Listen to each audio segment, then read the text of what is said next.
Your brain processes around 11 million bits of information every single second. You are consciously aware of roughly 40 of them. Everything else, the temperature of the room, the pressure of the chair beneath you, the sound of your own breathing, your brain filters out, discards, or compresses into something it can actually use. And yet, somewhere in that same brain, stored with perfect clarity, is the exact moment you mispronounced a word in front of your class in 3rd grade. The way your face felt, the sound of the laughter. You haven't thought about that moment in years, but it's there, waiting.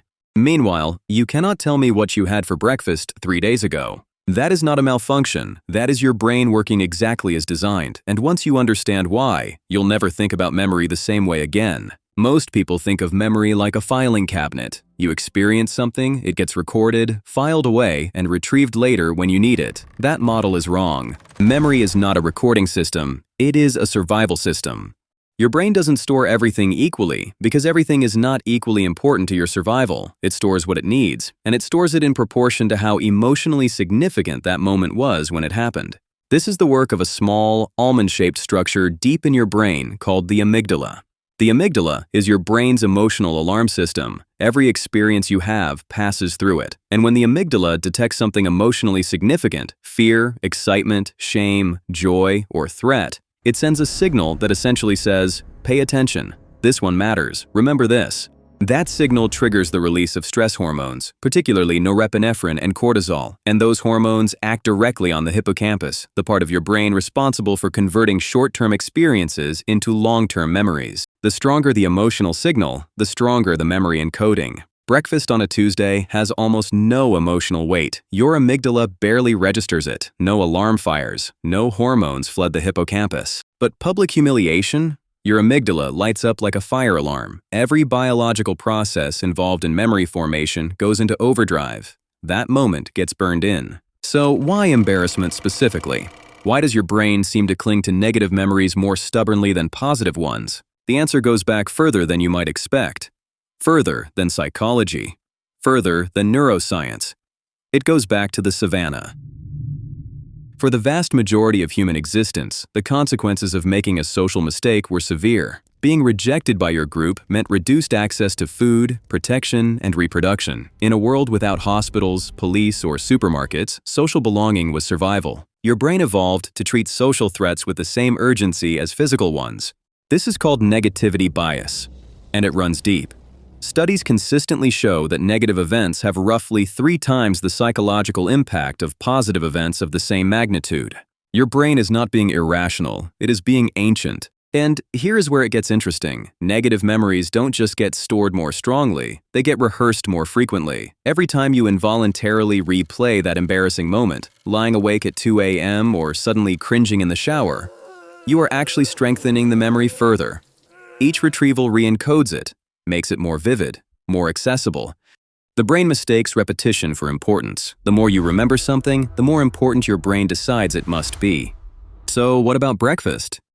The reason you can't remember what you ate 3 days ago is not because your memory is failing. It is because your brain made a completely rational decision not to bother storing it in the first place. Breakfast is what researchers call a low distinctiveness experience. It shares almost identical features with hundreds of other breakfasts you've had. Same kitchen, same approximate time, same general set of actions, no emotional signal, no survival relevance. Your brain doesn't store it as a specific event. Instead, it gets absorbed into a general schema, a kind of mental average, of what breakfast is like. The specific Tuesday gets dissolved into the broader category. This is actually deeply efficient. If your brain stored every breakfast you've ever eaten as a distinct, fully detailed memory, the cognitive load would be enormous. You'd be drowning in irrelevant information. Forgetting is not a failure of memory. Forgetting is memory doing its job. What your brain discards is just as deliberate as what it keeps. The question is simply, who decided what mattered? Your amygdala did, and it had its reasons. Understanding this changes something. When an embarrassing memory surfaces uninvited, at the worst possible moment, completely unprompted, it is not a sign that you are uniquely broken or that the event was uniquely catastrophic. It is a sign that your amygdala flagged it as socially significant. Your stress hormones encoded it deeply, and repeated retrieval has kept it sharp. You can work with that.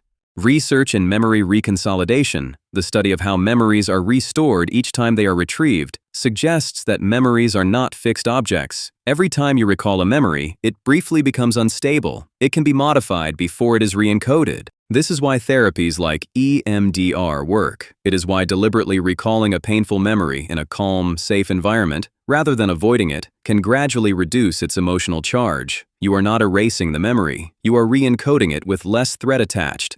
Your brain stored that third-grade moment because it felt like a social catastrophe at the time. But you are not in third grade anymore. The threat has passed. The amygdala just hasn't received the update. The most useful thing you can do with an intrusive memory is not to suppress it. Suppression strengthens it. Instead, acknowledge it, observe it without judgment, and let it pass. Over time, the signal fades. The memory remains, but it loses its grip. Memory is not a neutral record of your life. It is a curated collection, assembled by a system that had one priority above all others, keeping you alive and socially connected in a world that no longer exists in quite the same form. The embarrassing moments are sharp because they once carried real stakes. The Tuesday breakfasts are gone because they never did. There is something quietly profound in that. Your most painful memories are not evidence of damage. They are evidence of a brain that took your social world seriously, that cared deeply about how you were perceived, that wanted you to belong. It was trying to protect you. The question worth sitting with is this: if you could consciously choose which experiences your brain encoded as permanent memories, what would make the list? And more importantly, what does your brain's current list say about what it thinks you are?